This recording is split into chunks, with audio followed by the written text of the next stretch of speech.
my name is Laura Cassidy. I'm with the Behavior Department at the Maryland SPCA, and this is Reef, who is adoptable at our shelter. So these tips are best suited for true outdoor cats. These are cats that live outside full-time. There's a difference between a stray cat and an outdoor feral cat that you might want to care for outside. Is the cat friendly? Can I pick up the cat? Can I pet it? Those cats, there are always exceptions, but normally that would be a cat that has been lost outside that you might want to consider bringing to a shelter or bringing indoors. Is the cat's ear tipped? So you want to look at their left ear, and normally that means that the cat has been trapped, neutered, returned, or TNR'd. So that means that the cat has been taken care of by someone. They normally have a feeder established. Somebody has taken the time to trap that cat and place it back outdoors. Those cats normally are true outdoor cats.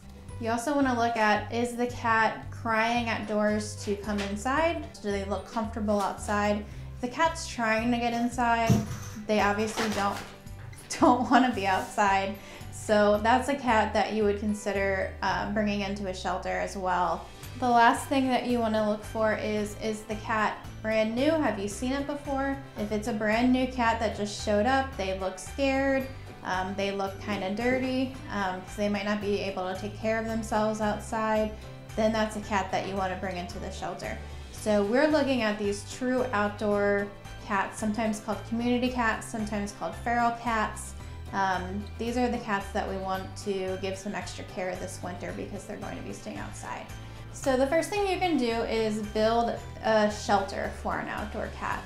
And normally these shelters are things you can find at Home Depot or another home improvement store. There are pre-made ones, some that are heated you can plug in if you want to spend some more money, but it's easy enough to buy the supplies for one for in the $20 range. So there are the ones made of large storage containers. Make sure that the entry hole is only big enough for a cat to squeeze through. That's going to keep the warm inside and keep any predators out.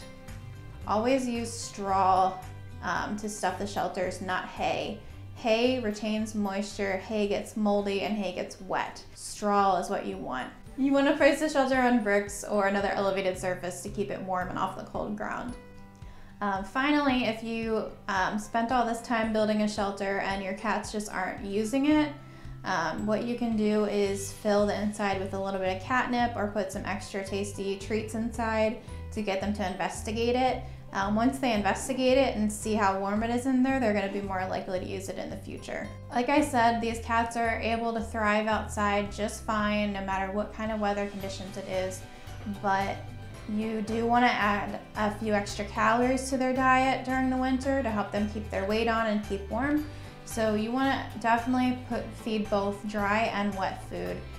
Dry food because it doesn't freeze, so they will have access to it no matter what.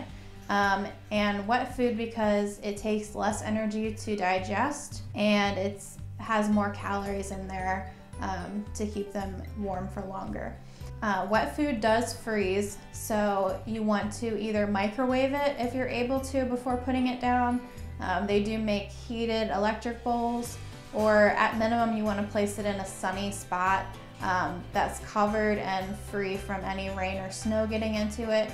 So if you're feeding these outdoor cats, you really want to make sure that they've already been TNR'd. You want to make sure they've already been spayed or neutered. We don't recommend that you trap cats during the winter unless you absolutely have to, because generally it's just too cold. When they are in a trap, they're not able to move around and create warmth, so they do get a lot colder faster when they're in the trap.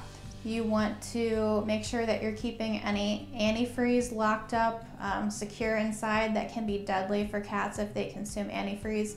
You also want to make sure that you're using pet-safe ice removers. If the cat is ingesting salt or a non-pet friendly ice snow remover, it could be deadly, it could make them sick, and at minimum walking on it will hurt their paw pads. Make sure that you are banging on your car hoods or checking your tires and wheel wells before starting your car. In the wintertime, a lot of times cats will go and hide in car engines or hide under cars for warmth. So just take that extra step and do a little tap on your hood before getting in your car and starting the engine. If you have any other questions, feel free to contact our admissions department if you're not sure if the cat that you're feeding is lost or if it's an outdoor cat. And we can also help you with any tips that you need. You can also contact our spay-neuter clinic to help with renting out traps and getting those cats spayed and neutered as well come springtime. Thanks and have a good day.